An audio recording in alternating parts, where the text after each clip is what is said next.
আজ গরুওয়ালার সঙ্গে আমি অনেক সুন্দর একটা ট্রিক্স করেছি। তো আলহামদুলিল্লাহ এটি হচ্ছে আমাদের এবারের কোরবানির গরু। যারা আমার গত ভিডিওটা দেখেছিলেন তো তারা জানেন যে এর আগের গরুটা আমরা নিতে না পারাতে একটুটা মন খারাপ হয়েছিল।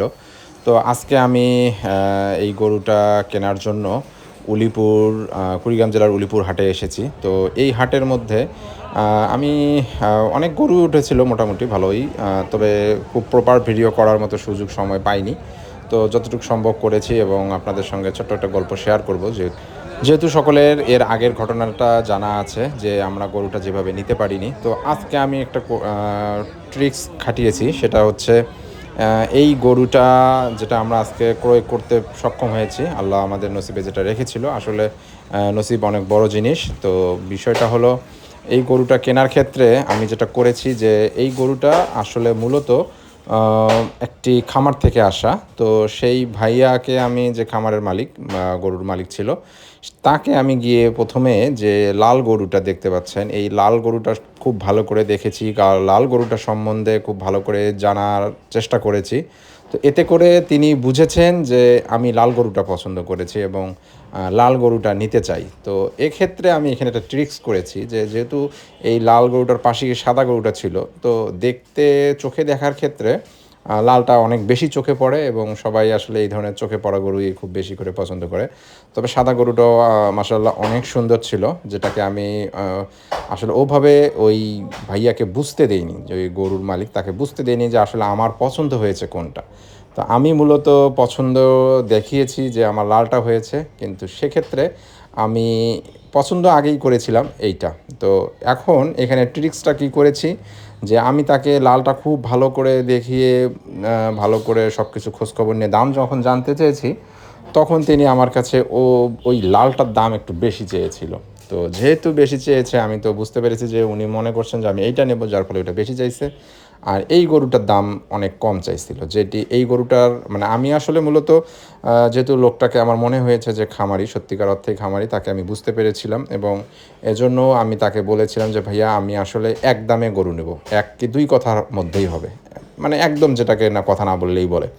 তো আপনি আমাকে একদম যেটা নিচে আসবেন না সেই দামটাই বলবেন। তো উনি আমাকে এই লাল গরুটা বলে দেয় 1,45,000 টাকা, এবং আমাদের যেটা নিয়েছি এই সাদা গরুটা, এইটাকে বলে দেয় 1,35,000 টাকা। তো ওনার ধারণা ছিল যে যেহেতু লালটা আমি বারবার খোঁজ নিচ্ছি, তো লালটা আমি নেব, এটাতে আমি তো তাকে একবারও ইন্টারেস্ট দেখাইনি। তো পরবর্তীতে আমি যখন তাকে বলেছি যে আচ্ছা আমি এটাই নেব, সাধারণত সকল ক্ষেত্রে যে বলি আমরা বিক্রেতা এবং ক্রেতা দুজনে হাতে কিছুটা রাখে। তো আমার ধারণা ছিল যে উনি এখানে একটা মিসরিডিং করেছিল, যার ফলে আমি যখন তাকে বলেছি যে এই গরুটাই আমি নেব, লালটা নয় সাদাটা, তো একটু কম দিতে হবে, আমি তাকে 30,000 টাকা দিতে চেয়েছিলাম, কিন্তু তিনি ছিল নাছোড়বান্দা, তিনি ফেঁসে গিয়েছিল এক প্রকার মনে হচ্ছিল আমাকে কম বলে।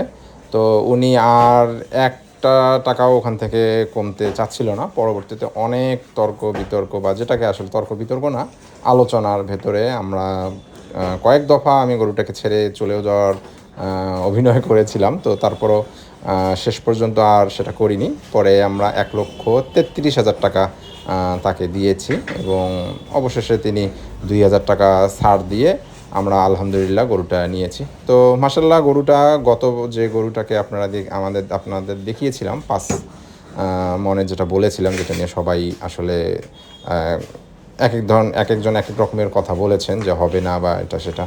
তো এখন সেক্ষেত্রে আমি বলতে চাচ্ছি যে আসলে এইটা এবং ওই গরুটার ভেতরে খুব বেশি পার্থক্য হবে না। অবশ্যই গরুটা একটু বড় ছিল, তবে এই গরুটা এবং ওই গরুটার মধ্যে খুব বেশি পার্থক্য হবে না, কিন্তু দামের পার্থক্য কিন্তু অনেক।